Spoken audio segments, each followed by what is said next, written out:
Quem levou sorte e quem teve azar na formação dos grupos da Libertadores da América? No vídeo de hoje do canal do Nicola, vamos falar bastante sobre essa história. Quero te contar sobre a proposta que a 777 Partners, nova parceira do Vasco, fez ao Cruzeiro lá atrás, quando a Raposa também negociava com o Ronaldo Fenômeno.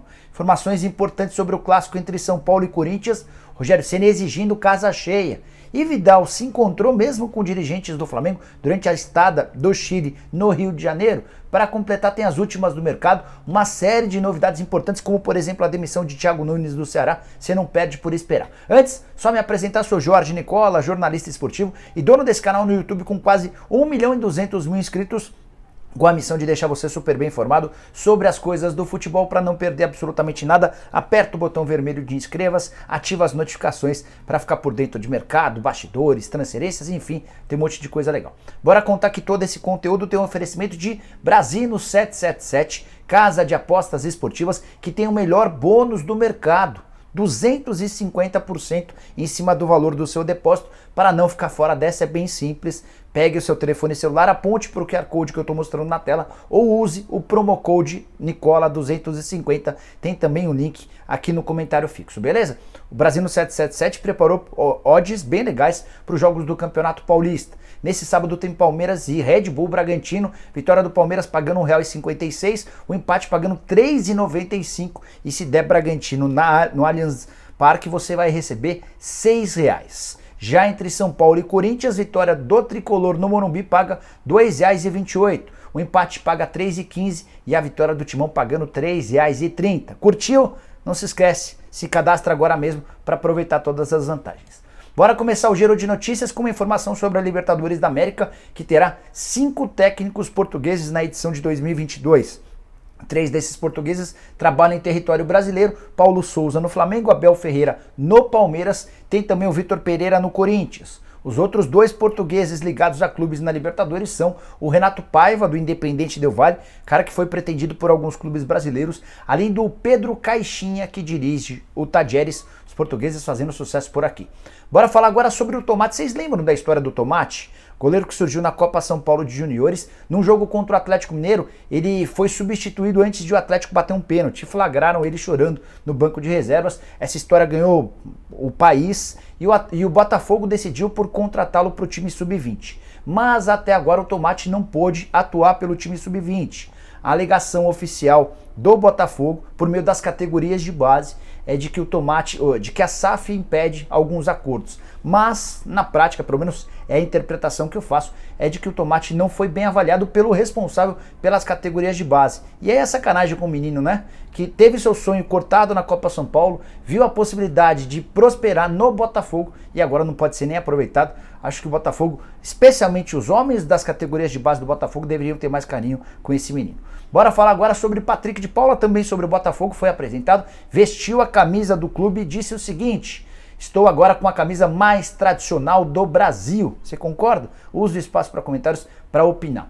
Para fechar, Goiás anunciou nessa sexta-feira a contratação do Sidney, ex-zagueiro do Cruzeiro, só 2 partidas na Raposa. Ele está de mudança para o Goiás, contrato até dezembro. Leandro Castan, ex-jogador do Vasco, também está de casa nova, fechou com o Guarani para a disputa da Série B. E para fechar sobre zagueiros, Lucão, ex-zagueiro do São Paulo, está de volta ao CSA.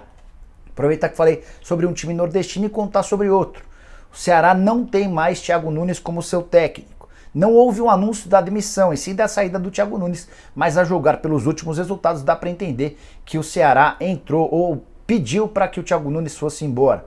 O Ceará, que teve um investimento bem pesado, um dos clubes do Nordeste com mais capacidade de investimento, já havia sido eliminado nas quartas de final do Campeonato Cearense, eliminação difícil de engolir para o Iguatu, e nessa quinta-feira caiu diante do CRB.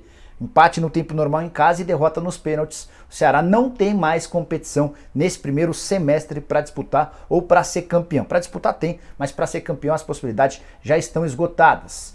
O Thiago Nunes não é mais técnico e a partir de agora o Ceará passa a trabalhar no mercado em busca de um substituto. Na temporada passada, o Thiago havia comandado o Ceará por 19 jogos, agora mais 13 partidas em 2022. Você gostou do trabalho dele? Use o espaço para comentários e deixe a sua opinião.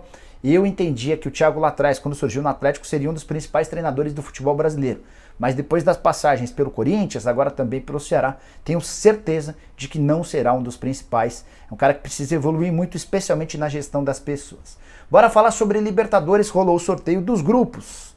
E dá para dizer que Palmeiras e Flamengo são os grandes sortudos do dia. Pegar nos grupos mais fáceis, são sérios candidatos a aproveitamento de 100% na fase de grupos. Palmeiras no grupo A contra Emelec, Táchira e Independente Petroleiro da Bolívia. Já o Flamengo no grupo H contra Universidade Católica, Sporting Cristal e Tajeres. Deram baita sorte, vão deitar e rolar, tenho certeza absoluta. Já o Corinthians e o Atlético Mineiro caíram em grupos mais enroscados.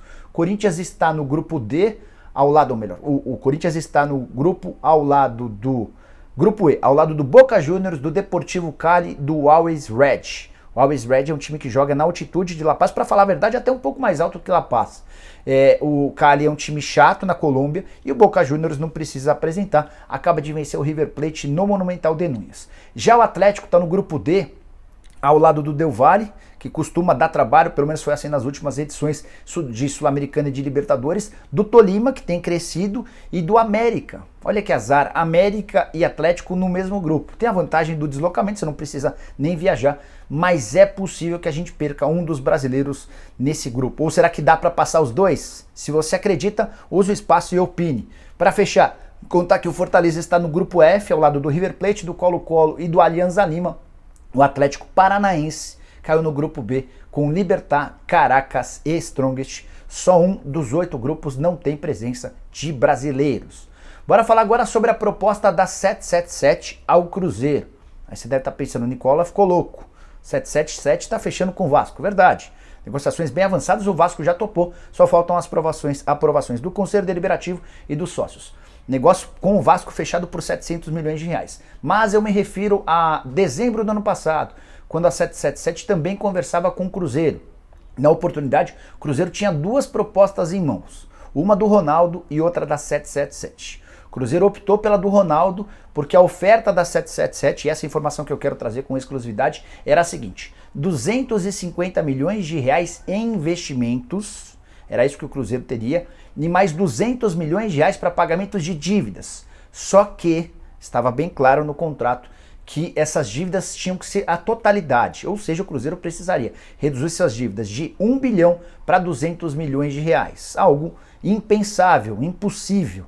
Até porque você tem dívidas tributárias, você tem dívidas na FIFA que são inegociáveis, enfim. Era algo que nem poderia ser levado adiante, porque não havia a possibilidade de os dirigentes do Cruzeiro reduzirem em 80% as dívidas que tinham. Diante desse cenário, o Cruzeiro se viu na obrigação de fechar com o Ronaldo Fenômeno e no próximo dia 4 vai haver uma reunião no Conselho Deliberativo para debater sobre pedidos feitos pelo Ronaldo para mudanças no acordo com a SAF.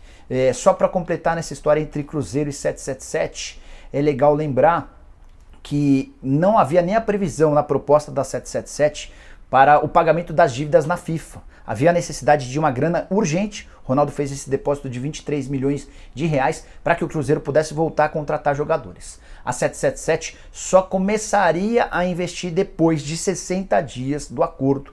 O Cruzeiro precisava desesperadamente da grana de forma imediata e isso tornaria a situação ainda mais delicada. Bom, quero falar agora sobre São Paulo versus Corinthians, que se enfrentam nesse domingo, 16 horas no Morumbi. E o Rogério Ceni está exigindo do torcedor tricolor casa cheia. A frase dele foi a seguinte, abre aspas: talvez seja o ponto mais alto, ver o Morumbi cheio, com 50 a 60 mil pessoas, é o que a gente espera.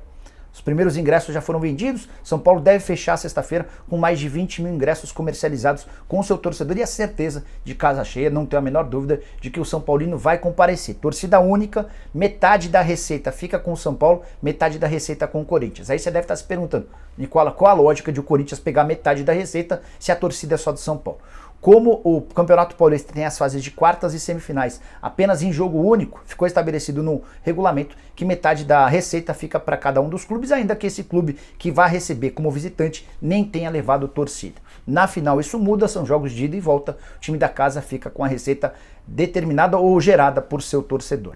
Para arrematar, queria contar algumas coisas importantes. O São Paulo, com 48 horas a mais de descanso na comparação com o Corinthians, jogou na terça-feira, se classificou batendo o São Bernardo por 4-1. Timão passou com dificuldade diante do Guarani, empate no tempo normal e vitória nos pênaltis por 7-6. Corinthians que cansou.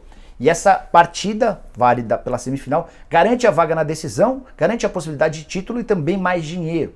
É que o vice-campeão paulista tem assegurado R$1.100.000 de prêmio. O campeão ganha 3,5 milhões. Então quem passar a final ainda vai sonhar com esses prêmios, de 3,5 ou de 1.100. Mas quem ficar pelo caminho vai ficar com o terceiro lugar ou com o quarto. O terceiro garante R$755.000, o quarto lugar R$595.000.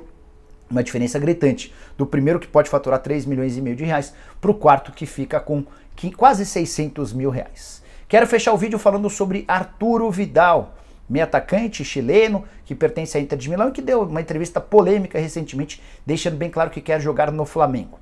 Nessa quinta-feira circulou a notícia de que o Vidal teria se reunido com dirigentes do Flamengo, aproveitando a estadia do Chile. O Chile enfrentou a seleção brasileira no Maracanã, foi derrotado por 4-0. Vidal chegou a marcar um gol, o gol acabou anulado, ele ficou bem bravo com essa situação. Mas voltando à história do Flamengo. E a especulação é de que dirigentes do Flamengo, Braz e o Spindle, teriam ido ao Hotel Windsor, onde a delegação chilena estava hospedada, para se encontrar com a delegação chilena, mais especificamente com o jogador. Não é muito normal, nem aceitável que existam encontros durante a concentração. A concentração é meio sagrada no mundo do futebol, não fazia muito sentido. De qualquer forma, fui checar com uma pessoa que trabalha diretamente com Arturo Vidal no Brasil. O Vidal tem um representante legal no Brasil. E ele assegurou que não houve nenhum contato pessoal, físico, entre o jogador e os representantes do Flamengo. O próprio Flamengo também já desmentiu qualquer possibilidade de acordo. Então dá para dizer que o Vidal não será contratado na metade do ano? Não, tem nada a ver uma coisa com a outra. Só estou falando a respeito de uma reunião presencial que teria acontecido nessa quinta.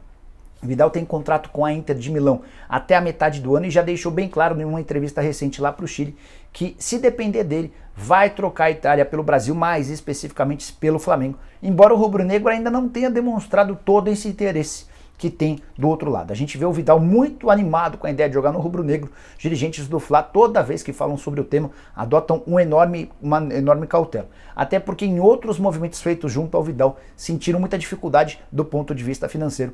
Vamos ver como é que termina essa história. Prometo ficar de olho e contando pra vocês. Fechado? Curtiu o vídeo? Não esquece de deixar like, de se inscrever no canal, aquela coisa toda. A gente volta um pouquinho mais tarde com o programa do Nicola. Abraço, tchau!